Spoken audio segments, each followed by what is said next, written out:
le thème cette année, c'était l'humain et le numérique. On a choisi ce thème avant la crise et avant le confinement. Et quelque part, ça a mis encore plus en exergue ce besoin d'avancer sur tous les sujets numériques, hein, de prendre à bras le corps ces sujets. C'est pour ça qu'on a créé INCO, le premier incubateur accélérateur de la profession.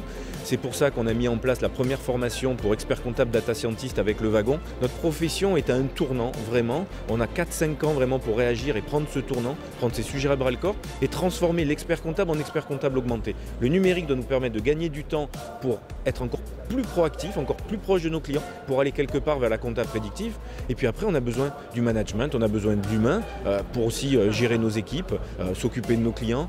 C'est important. Donc c'est pour ça que moi, je ne veux pas les opposer les deux. Management et humain, ça va ensemble.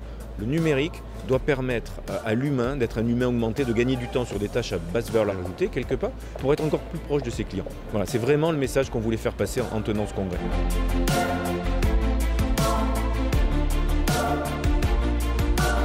On a réussi à tenir ce congrès tout en respectant les règles sanitaires parce que je pense que c'est très important. On a mis en place tout un protocole avec des masques chirurgicaux made in Provence, avec du gel hydroalcoolique made in Provence, avec des bornes dispensation made in Provence. Voilà, je crois que c'est important aussi de consommer local et d'envoyer un message de continuer à vivre, d'être courageux, tout en respectant le sanitaire et de faire preuve aussi de solidarité. Tout le monde est masqué, tout le monde respecte la distanciation. J'ai l'impression que tout le monde a été heureux en fait de se retrouver enfin en présentiel tout en respectant les règles.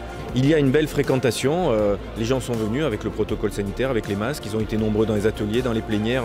Il y avait à peu près 1 millier de personnes inscrites, il n'y a pas eu beaucoup de défections, donc les gens étaient là au rendez-vous, l'envie de se retrouver et puis l'envie de continuer à avancer.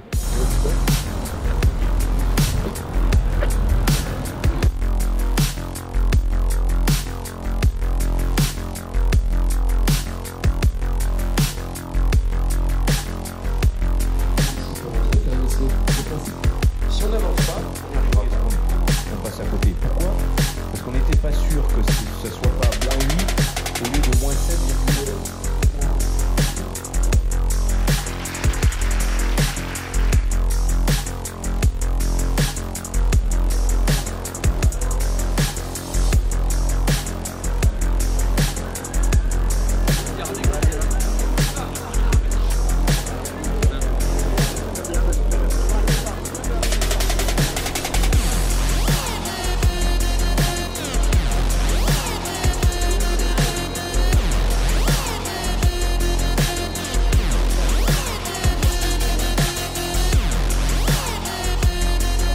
J'ai parlé du démembrement de propriété et donc nous avons décliné le démembrement sur plusieurs axes. Donc on l'a abordé sous l'angle de l'immobilier d'exploitation et ensuite on a un peu décortiqué toutes les clauses relatives au démembrement dans les statuts.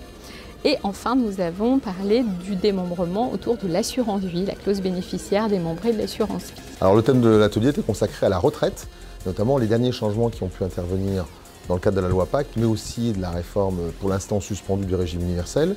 Et on a essayé de regarder donc, où on en était, les enjeux, les impacts très concrets pour les clients, et aussi les opportunités pour les cabinets de répondre justement aux attentes des clients sur ces sujets qui les inquiètent souvent. Comme c'est la journée du numérique et de l'humain, je me suis interrogé pour savoir si le contrôle fiscal de demain comporterait encore beaucoup d'humains par rapport à la situation d'hier où c'était pas certes une histoire d'amour entre le contrôlé et le contrôleur, mais il y avait quand même une relation tout à fait personnelle par la présence sur place. L'évolution fait que l'administration disparaît petit à petit de l'entreprise pour faire un contrôle du bureau. C'est un changement considérable. Et dans un second temps, je me suis interrogé sur que peut apporter le numérique à l'administration fiscale.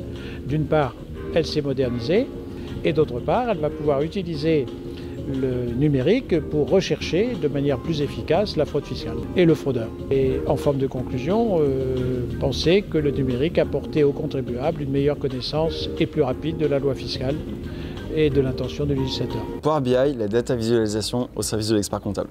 Donc Power BI, c'est un logiciel très simple qui est issu de l'environnement Microsoft. C'est une espèce d'Excel hyper amélioré. Ce que je disais tout à l'heure, c'est que Power BI, c'est à Excel ce qu'Excel est à la calculatrice. Vous imaginez un petit peu le bond en avant que vous allez pouvoir faire. Sur des analyses, sur l'exploitation de fichiers, trouver des choses que vous ne pourriez pas trouver avec du Excel, avec une calculatrice ou avec nos outils traditionnels de comptabilité. La data, c'est un environnement qui est extrêmement vaste. On l'a vu tout à l'heure, 80-90% de la data de l'humanité a été créée durant ces 24 derniers mois, il y a un jour ou l'autre, nos clients vont commencer à nous dire est-ce qu'on peut en faire quelque chose, est-ce que tu peux me conseiller de façon un peu plus poussée, un peu plus améliorée, un peu plus augmentée. L'expert comptable a un capital qui est pilier selon moi pour le business model à reconstruire pour demain, c'est la confiance. C'est la confiance de nos clients.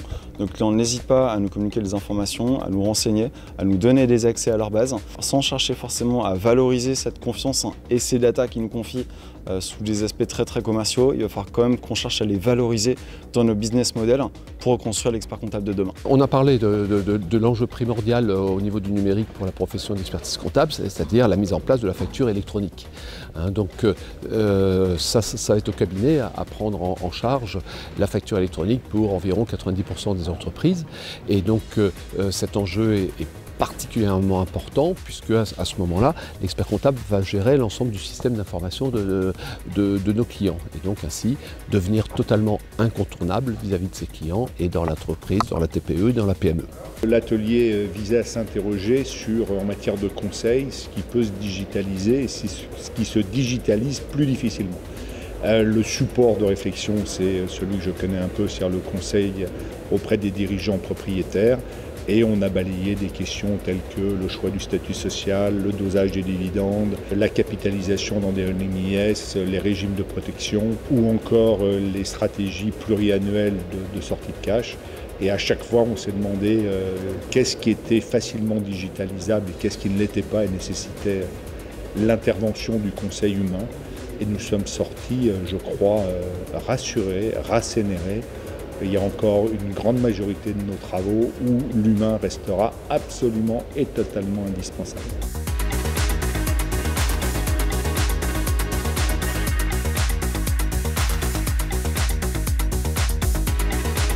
Quand on parle de disruption aujourd'hui, caractérisé ce monde, il faut que ce soit politique, ce que vous voulez, cette fois-ci, des différences.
C'est très important qu'on signe cette convention. Je crois que c'est un sujet important, c'est un sujet aussi de lobbying, pour qu'on puisse aussi affirmer la puissance d'une profession. Il faut qu'on soit fier d'être expert comptable, il faut qu'on soit ambitieux pour notre profession. Je vous remercie.